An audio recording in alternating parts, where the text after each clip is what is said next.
మహబూబాబాద్ జిల్లా ముత్యాలమ్మగూడెం గిరిజన ఆశ్రమ బాలిక పాఠశాలలో 10వ తరగతి విద్యార్థిని ఆత్మహత్య చేసుకోవడం ఆలస్యంగా వెలుగులోకి వచ్చింది. గత నెల 31న విద్యార్థిని కూల్ డ్రింక్లో పురుగుల మందు కలిపి తాగింది. సిబ్బంది తల్లిదండ్రులకు చెప్పకుండా గోప్యంగా ఆమెకు వరంగల్ ఎంజీఎం ఆసుపత్రికి తరలించారు. విద్యార్థిని పరిస్థితి విషమంగా ఉంది. ప్రధాన ఉపాధ్యాయుడు వార్డెన్ నిర్లక్ష్యం వల్లే ఘటన జరిగిందని ఆరోపిస్తూ ఐటీడీఏ పీఓ వెంకట్ వెంటనే విచారణ జరిపి చర్యలు తీసుకోవాలని విద్యార్థి సంఘాల నేతలు డిమాండ్ చేశారు.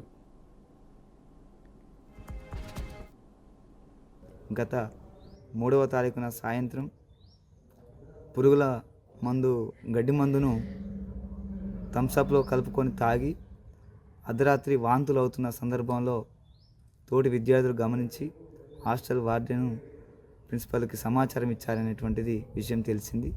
ఆ అమ్మాయి గత 3వ తారీఖు నుంచి ఈరోజు వరకు మహబూబాబాద్ ఏరియా హాస్పిటల్, ఆ నుంచి వరంగల్ ఎంజిఎం, ఈరోజు కేఎంసీలో డయాలసిస్ చేయించుకునేటువంటి పరిస్థితిలో ఉంది. చావు బతుకుల మధ్య కొట్టుమిట్టాడుతుంది. ఆ అమ్మాయి ఎవరి ఒత్తిడి వల్ల పురుగుల మందు తాగాల్సినటువంటి పరిస్థితి ఏర్పడిందనేటువంటి కోణంలో విచారణ చేయాలని, అదేవిధంగా ఒక వార్డెను, ఒక హెచ్ఎం ఉన్నటువంటి ఆశ్రమ పాఠశాలకి బయటి పదార్థాలు తీసుకురావద్దు అనేటువంటిది ఒక నిబంధన ఉన్నది. ఆశ్రమ పాఠశాలలో బయటి ఫుడ్ తినకుండా హాస్టల్లో ఉన్నటువంటి మేకింగ్ ఫుడ్ని తినాలనేటువంటిది ఉన్నది.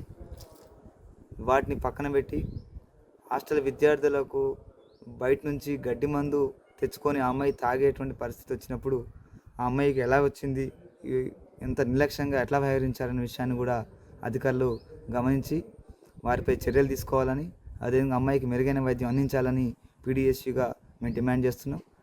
గత 3వ తారీఖున సాయంత్రం